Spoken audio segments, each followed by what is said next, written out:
Episode शुरू होता है वियर्ड से टाइम मोमो के घर से, जो देखते ही देखते पूरी तरीके से तहस-नहस हो जाता है। जी ओकाई में कन्वर्ट हो जाता है, जिससे मोमो ठंडा पानी डालती है और वो सही होता है। मैंने तुम्हें कितनी बार कहा है कि खुद पर कंट्रोल रखना सीखो, और तुम इसी तरीके से करते रहोगे तो हमारा पूरा का पूरा घर तबाह हो गया है। और ग्रैनी उसे मारती हुई दिखाई देती है। तभी ओकारुन देखता है। ओकारुन, क्या तुम ठीक हो? हाँ, मुझे अच्छा तो लग रहा है, लेकिन मेरी हड्डियां टूट चुकी हैं। ओकारुन, मुझे माफ कर देना। कोई बात नहीं जीजी, ये सब होता रहता है। नानी माँ, खुद पर कंट्रोल नहीं करेगा और ऐसे ही करता रहेगा तो एक दिन हम सड़क पर आ जाएंगे।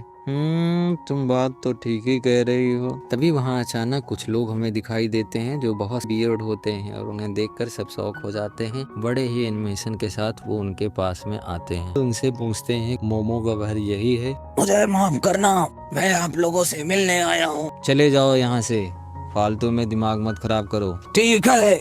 और वो लोग चले जाते हैं। तभी वो लोग हयासी के बारे में बात करने लगते हैं कि वो कब आएंगे, और उन्हें पता नहीं होता। मोमो खुद की फॉर्मेशन डिसाइड करने की बात करती है, आयरा को बुरा भला कहती है, जिसके कारण उनके बीच में लड़ाई स्टार्ट हो जाती है। इतने में वो थोड़ी देर पहले आए हुए लोग वापस आ जाते हैं। फिर से उनसे पूछते हैं, क्या ये मोमो यासे का घर है?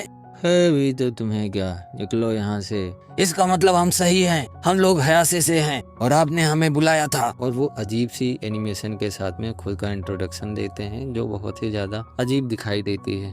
ये उस तरीके के लोग बिल्कुल नहीं लगते जैसा मैंने सोचा था। तो तुम पहले ही मुझे बता सकते थे, लेकिन तुमने ऐसा क्यों नहीं किया? माफ करना जी, हम आपको यही लिए नहीं बता पाए कि हमारा बहुत ज्यादा नाम खराब है, हम उसे ठीक करना चाहते हैं। नानी माँ, लेकिन ये देखने में बहुत कूल लगे हैं। हाँ, वो इसलिए क्योंकि इन्हें भूत वगैरह के बारे में कोई जानकारी नहीं है, और सबसे बड़ी बात यह है इन्हें आत्माएं नहीं दिखाई देती, और अगर आत्माएं नहीं दिखाई देंगी तो इन्हें वो अपने साथ नहीं ले जा सकती। तो ये हमारे लिए बहुत अच्छा है। लेकिन इनकी आवाज एक्सोर्सिज्म में बहुत काम करती है, ये आत्माओं से डायरेक्ट कनेक्ट कर सकते हैं। ये अपने काम में बहुत ज़्यादा माहिर हैं। वो लोग वहाँ पर अपना तामा-झामा सेट करते हैं। स्टार्टिंग परफॉर्मेंस के बाद में वो तैयार हो जाते हैं मेन परफॉर्मेंस के लिए, और रिचुअल के लिए जितनी ज़रूरी चीज़ें होती है नानी उसे सही से सेट कर देती है और जीजी को एक बेड पर लेटा देती है। क्या तुम लोग तैयार हो? हाँ, हम तैयार हैं। क्या तुम्हारे अंदर संगीत के लिए जोश है? हाँ, बहुत ज्यादा। चलो फिर चलते हैं और डूब जाते हैं। हाँ। और वहाँ पर बहुत जबरदस्त म्यूजिक फ्लो बन जाता है, और वह इतना खतरनाक होता है कि चारों तरफ केवल म्यूजिक की तबाही होती है, जिससे सारे लोग डूब जाते हैं और नानी अपने काम में लग जाती है। और उनकी म्यूजिक जैसे जैसे बढ़ती है, वहाँ का माहौल पूरी तरीके से बदलना शुरू हो जाता है।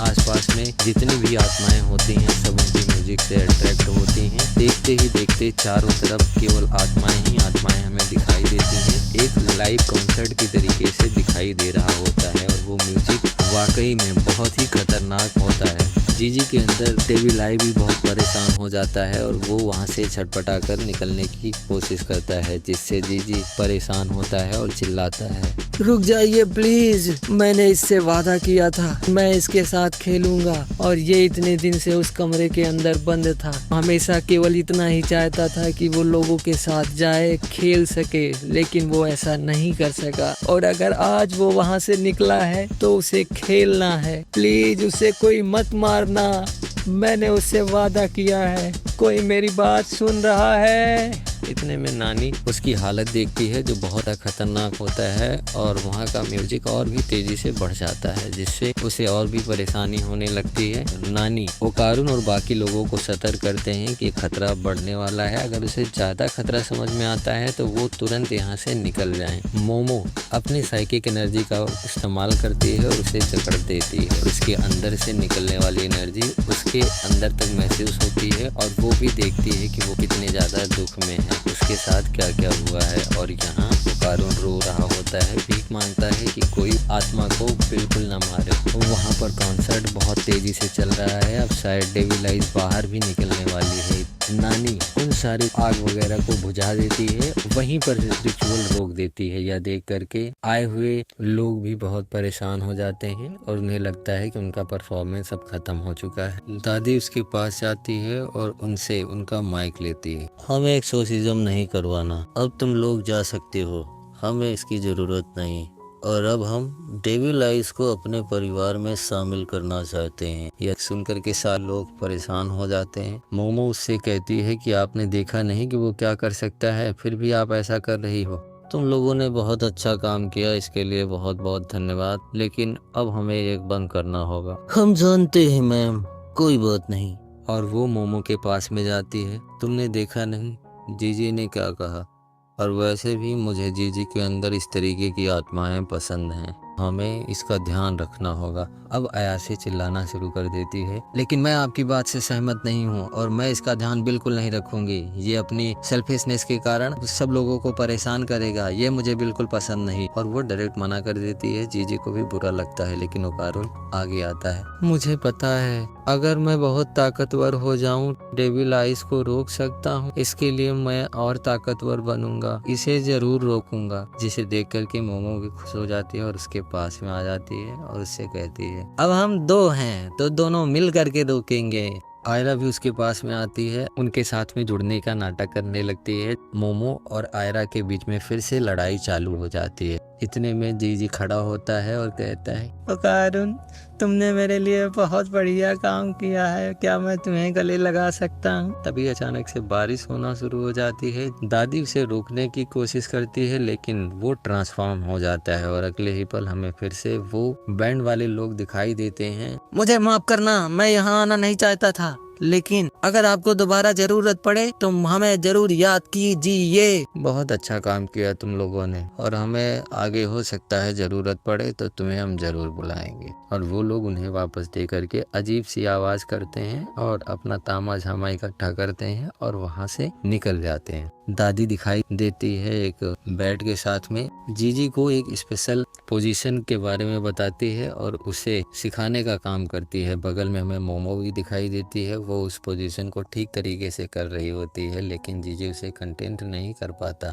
मोमो जीजी को खुद को ठेलने के लिए कहती है, लेकिन वो उसे ठेल नहीं पाता। उसकी ताकत को देख करके वो हैरान हो जाता है और उसे याद आता है कि बचपन में एक स्पेशल पोज वो ट्राई करती थी, क्या वो उसी की वजह से है, और वो भी उसी तरीके का पोज ट्राई करता है। तभी मोमो बताती है वो अच्छी पोजीशन है और उससे मैं अपने साइकिक एनर्जी को रिलीज करती हूँ। अब नानी उसको साइकिक एनर्जी और बाकी चीजों के बारे में सारी जानकारी देती है और कहती है कि अगर तुम इसका इस्तेमाल सही से सीख जाओगे तो तुम्हारी ची की एनर्जी इतनी ज्यादा है कि तुम खुद से ही डेविल आइस को रोक सकते हो। और इसकी आंखों में डेविल आइस दिखाई देता है जो अभी भी मूव कर रहा है। वो लोग सोने के लिए जाते हैं। सीन स्विच होता है, ओकारुन और जीजी सोते हुए दिखाई देते हैं, जहां जीजी को मे बी टॉयलेट जाना होता है और वो उठता है, टॉयलेट के लिए जाता है। उसके जाने से थोड़ी सी आवाज होती है जिससे ओकारुन उठ जाता है और उसे देखने के लिए वहां बहुत धीरे धीरे वहां जाता है। जैसे ही बाहर जीजी निकलता है, ओकारुन को देख करके डर जाता है। ओकारुन उसे अंदर बुलाता है कि अब गर्म पानी कर रहा हूँ, मैं देख रहा हूँ, तो तुम अपना हाथ धुल सकते हो। और वो हाथ धुलता है और जैसे ही हाथ धुलता है तभी हमें बगल वाले कमरे से नींद में मोमो दिखाई देती है और उन लोगों को देखती है, तो वो लोग एक दूसरे को थम्स अप करते हैं और वहां से निकल जाते हैं। जैसे ही वो अपने कमरे में घुसने वाले होते हैं तभी उन्हें एक कार्डबोर्ड दिखाई देता है जो पूरी तरीके से फट चुका था, तो वो उसे सही करने के लिए जाते हैं। ओकारुन वहां पर ओस की बूंदे देखता है जिससे जीजी को दूर रहने के लिए कहता है और वह उसे खुद से ही सही कर देता है। यह सारी चीजें जीजी के लिए बहुत एक्साइटिंग होती है और वह उससे थैंक यू बोलता है जो उसके लिए कर रहा है। थैंक यू मत बोलो जीजी, तुम्हें पता है जब टर्बो ग्रैनी ने मुझे अपने चंगुल में फंसा लिया था तो अयासी फैमिली ने दिल से मेरी बहुत मदद की।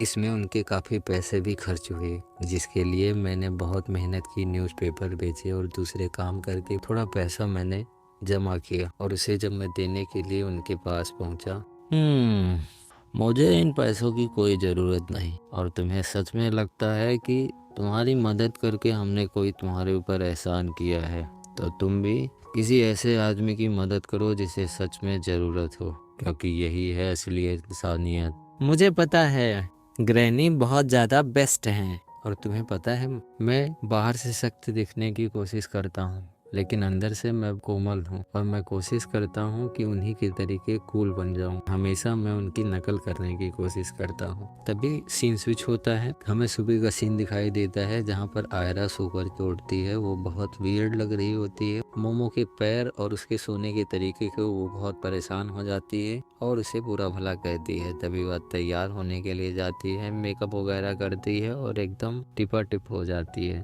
तभी खाना लगाया जाता है। सब लोग आकर के खाने के टेबल पर बैठते हैं। आयरा ओकारुन से बहुत सारी बातें करती है और उसे खाने के लिए और जबरदस्ती चीजें दे रही होती है। और यहाँ दादी जीजी को सही से बैठने का तरीका बताती है और हमेशा उसी पोज में रहने की बात करती है। तभी मोमो उससे खाना मांगती है, लेकिन वह उसे खुद लेने के लिए कहती है, जिससे उन दोनों के बीच में झगड़ा शुरू हो जाता है कि तुमने ओकारुन को तो दिया, मुझे देने में क्या हो रहा है। आपस में गालियां एक्सचेंज करते हैं। फिर से सीन स्विच होता है और हमें बाहर का सीन दिखाई देता है जहाँ तीनों स्कूल जा रहे होते हैं और जीजी उन्हें ड्रॉप करने के लिए आता है। रास्ते में मोमो का पेट दर्द हो रहा है, जिसकी जानकारी उनको देती है, जिससे आयरा बहुत गुस्सा हो जाती है और उसके सोने के तरीके और बाकी चीजों पर ओकारुन से शिकायत करने लगती है, जिससे वो भी उसकी शिकायत करती है और उनके बीच में झगड़ा होता है और वो लोग स्कूल पहुंच जाते हैं। मोमो अपने क्लास में बैठी होती है, लेकिन उसे बहुत परेशानी हो रही होती है क्योंकि उसका घर टूट गया है और वो कुछ अच्छा करना चाहती है, जिससे अपने दोस्तों से जॉब के लिए कहती है, लेकिन वो उसे मना करते हैं कि तुम्हारे बस की नहीं है, तुम जॉब नहीं कर पाओगी। वो अपना घर बनवाना चाहती थी। उन दोनों के दिमाग में आता है कि एक लड़की है जिसे एक पार्ट टाइम वर्कर की जरूरत है, वो वहाँ पर जाकर के काम कर सकती है और वो लोग एग्री हो जाते हैं और मोमो काम पर चली जाती है। उसकी दोस्त स्कूल के बाद ओकारुन के पास जाती है और उसे बताती है कि मोमो काम करने के लिए बाहर गई है, तो तुम्हें अकेले जाना होगा, जिससे मोमो तैयार हो जाता है। लेकिन अगले ही पल उनका प्लान चेंज होता है। वो ज़बरदस्ती ओकारुन को वहाँ से ले जाते हैं डेट के लिए। यह देखकर सब लोग परेशान थे। ओकारुन जाना नहीं चाहता था, लेकिन उसके साथ वो लोग जबरदस्ती करते हैं और जबरदस्ती उसे डेट के लिए ले जाते हैं। रास्ते में बहुत ज़्यादा एनिमेशन होता है। आखिरकार वो लोग पहुंच जाते हैं और जैसे ही वो वहां पहुंचते हैं, ओकारुन शॉक हो जाता है क्योंकि सामने उसे मोमो दिखाई देती है जो वेट्रेस की ड्रेस में है और वह देख करके वो बहुत ज़्यादा हैरान हो जाता है और वो मोमो की दोस्त उसे जबरदस्ती आगे भेजती है बात वगैरह करने के लिए। मोमो भी बहुत ही ज़्यादा शर्मा जाती है उसे देखकर। इसी के साथ आज का हमारा एपिसोड खत्म होता है। मिलते हैं कल, तब तक के लिए बने रहिए। Bye bye.